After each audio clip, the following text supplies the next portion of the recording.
বাচ্চা হওয়ার পরে বিয়ে করতে, সবাই তো জানো ওদের দুজনের বাচ্চা হয়ে গেছে চারখানে। এখন কি করবো, বাচ্চা হওয়ার পরে বিয়ে দিই। পরি দাও, মালা পরি দাও। হ্যাঁ, এবার তুমি পরি দাও, তুমি পরি দাও। এই দেখো বর মাথা নিচু করে মালা পরলো। হ্যাঁ, কত ভালো বর। এবার বউকে সিঁদুর পরি দেবা। হ্যাঁ, বউকে সিঁদুর পরি দাও। হ্যাঁ, এই দাও বউ।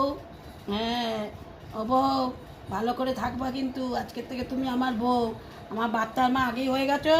ওই দেখো বউ কি সুন্দর মাথা নিচু করে সিঁদুর করছে। হ্যাঁ, বউও ভালো, ওদের স্বামী স্ত্রীর মধ্যে ভালোবাসা আছে, খুব ভালোবাসা। ও হয়েছে, বুঝেছে? বিয়ে করেছো, ভালো করে শুভ দৃষ্টি করো, দুজন দুজনের দিকে তাকিয়ে শুভ দৃষ্টি করো। বউ, ভালো হয়ে চলবা বউ, ঠিক আছে বউ? কথা শুনবা, সব কথা শুনবা, ঠিক আছে? আজকে থেকে যা বলবো তাই শুনবা, আমার বাচ্চাগুলোকে ঠিক মতো ম্যানেজ করবা, ঠিক আছে? ওই যে ছালাবাবু বসে বসে দেখছে, ছালাবাবু আর